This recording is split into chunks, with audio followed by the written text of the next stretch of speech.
다음 아이템 유호정 기자가 준비했죠? 네, 그렇습니다. 제가 준비한 마지막 아이템, 이 윤석열 반중 노선 강화, 이재명 혐오 정치 비판입니다. 이 연휴 사이에 윤석열 후보가 연일 중국 견제 노선을 강화하는 공약을 잇따라 발표를 했는데요. 그중 하나가 사드 배치 추가 공약이었습니다. 네. 이 얘기 직접 들어보시죠. 저는 우리 국민의 생명과 안전을 지키기 위한 특단의 조치를 생각하게 됐습니다. 사드를 포함한 중충적 미사일 방어망을 구축해 수도권과 경기 북부 지역까지 북한의 핵미사일 위협으로부터 우리 국민의 안전을 확실히 지키겠습니다. 네, 윤 후보 이 일정 설맞이 첫 행보였거든요. 그런데 안보를 강조하면서 이렇게 사드 추가 배치 공약을 내세운 상황이고요. 네. 사실 윤 후보가 중국이 거론된 공약을 내놓은 건 이뿐만이 아니었습니다. 이렇게 윤 후보가 사드 추가 배치 6글자를 SNS에 올린 바로 그날 네. 어떤 얘기를 했냐면 국민이 잘 차려놓은 밥상에 숟가락만 얹는 건강보험 문제를 해결하겠다. 라고도 했는데요. 외국인, 특히 중국인이 건강보험 혜택을 지나치게 많이 받는다면서 불공평과 허탈함을 해소하겠다고 밝히기도 했습니다. 네, 지금 이 윤석열 후보의 공약을 보면 뭐 사드 추가 배치도 그렇고요.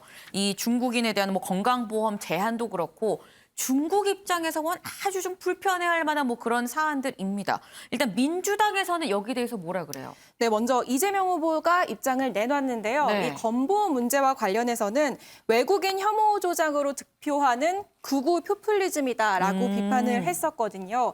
그리고 어제 있었던 김동연 후보와의 토론회에서는 이 사드 추가 배치 공약에 대해서 비판을 내놨습니다. 이 얘기 직접 들어보겠습니다. 사드가 수도권 방어에 도움이 되겠습니까? 결국 전쟁이 일어날 경우에 누가 피해를 입느냐. 젊은이들이 죽지 않겠어요. 그러니까 이건 정말로 위험한 국익을 해치는 행위인데 이런 문제에 대해서는 최소한 우리 후보들이라도 이런 거 이용하지 말자라고 하면 좋겠고요. 이런 상태로 계속 가면 정말로 위협한 상태가 올 수도 있겠다는 걱정이 정말로 크게 듭니다. 네, 여기에 민주당에서도 윤 후보가 반중 정서를 정치에 이용하고 있다라면서 안보 포퓰리즘이다, 선거철 안보팔이다라면서 강하게 비판을 내놓고 있는데요. 네. 윤건영 의원이 이 사드 배치 공약을 두고서 경제와 평화를 볼모로 한 위험한 불장난이라 생각한다라고 비판을 했습니다. 혐중 인식을 이용해서 한중 관계를 갈라치기 하는 고도의 대선 전략이다라면서 일각에서는 트럼프를 닮았다고 하는데 저는 짝퉁 트럼프라 생각한다라고 얘기를 하기도 했습니다. 네. 이 소정섭 위원님, 지금 내놓는 공약들을 좀 보면 다 이 중국이 언급이 됩니다. 결국은 중국이랑 연관된 이런 내용들인 건데 이걸 두고 2030이 반중 정서가 좀 크다는 점을 의식한 거 아니냐라는 해석도 나오거든요. 어떻게 보세요? 그 부분을 뭐 내부에서 정확하게 고려를 해서 그런 발언을 했는지는 분명치 않습니다. 하지만 그렇게 작용할 가능성은 좀 크다고 봐야 되겠죠. 이 사드 배치 같은 부분은 사실 현실적으로 나중에 만약에 윤석열 후보가 당선이 된다고 하더라도 네. 그게 현실적으로 쉬운 일인가 생각을 해보면 지난 사드 배치 과정에서 우리 사회가 얼마나 많은 극심한 혼란을 겪었고 그로 인한 또 중국과의 마찰 이런 것들이 얼마나 심각했는가. 지금도 뭐 이어지는 부분들이 있지 않습니까? 여전히. 그런 상황에서 추가로 배치하는 부분이 과연 우리 국익에 맞는 것인가. 그리고 배치했을 때 실질적으로 그렇다면 그것이 방어에 어느 정도의 효과가 있는 것인가. 이런 부분은 좀 더 면밀하게 좀 따져보고 나서 그 부분은 결정을 해야 된다라는 여론이 아마 높을 것으로 예상이 됩니다. 그래서 현실로 하기까지는 상당히 좀 난관이 좀 예상이 되고 네. 그런데 그 외국인 뭐 그 국민연금 건강보험 제한, 급여 중국인. 지급 문제 이 상위 10명 중 8명이 이제 중국인이고 그중에 또 뭐 6명은 이제 피부양자들이었다 뭐 이런 얘기를 했는데 이 부분들 그러니까 이런 부분에서 어떤 불합리한 부분을 좀 수정한다 이런 부분은 나름 어쨌든 상식적인 측면이 있는 것 같습니다. 근데 거기에서도 굳이 이제 어떤 중국이라는 코드를 거기다가 같이 갔단 말이죠. 사실관계를 얘기하긴 했지만 네. 그래서 묘하게 지금 보면 사드 또 이 건강보험 문제, 또 이제 이준석 대표가 이야기하는 태양광 문제, 여기에 공통적인 단어가 중국이라는 단어거든요.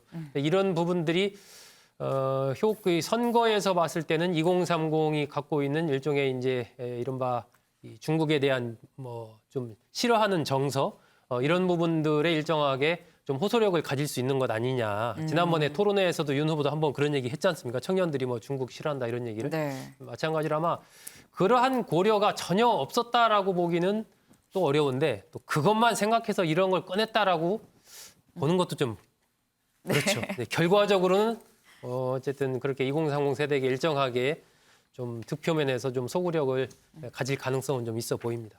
네, 뭐 2030 세대의 어떤 반중 정서를 그것만 고려한 건 아니겠지만 고려했다고 볼 합리적인 어떤 이 추론 근거가 좀 있어 보인다라는 이 말씀이셨습니다. 그런데 이호정 기자, 이준석 대표가 이 사드 배치 관련해서 이 한마디 보태또가 또 설전이 벌어졌어요. 네, 맞습니다. 이준석 대표가 윤 후보를 빼고 다른 후보들은 다 사드 반대론자다라면서 SNS에 사진 한 장을 올리는데요. 네. 보면은 문재인 대통령과 이재명, 심상철, 안철수 후보가 네. 이 사드 철회 플랜카드를 들고 찍은 저 사진이었습니다.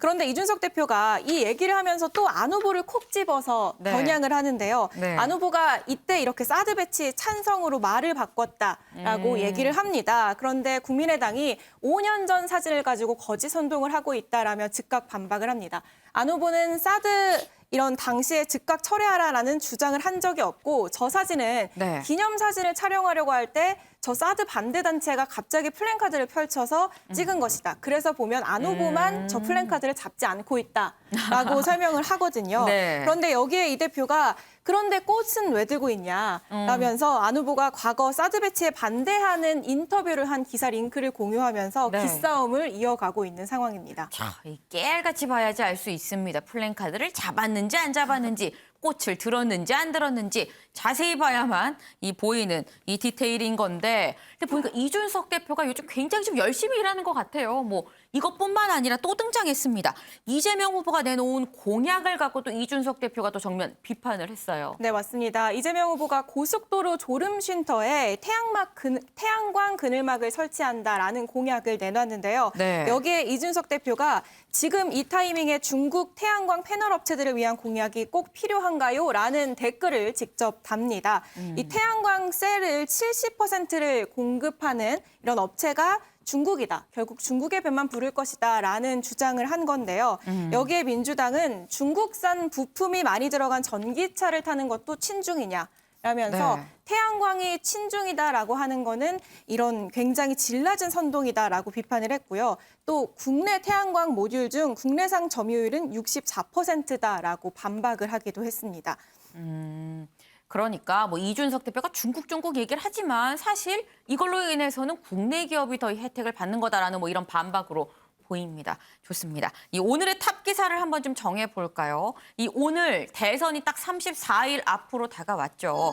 이 오늘 드디어 열리게 된 4자 대선 토론이 오늘의 가장 큰 관심사가 아닐까 이 생각이 되는데요. 그런 면에서 오늘의 탑 기사 김현 기자의 4자 토론 안개 속 대선판 뒤흔들까로 결정을 하겠습니다.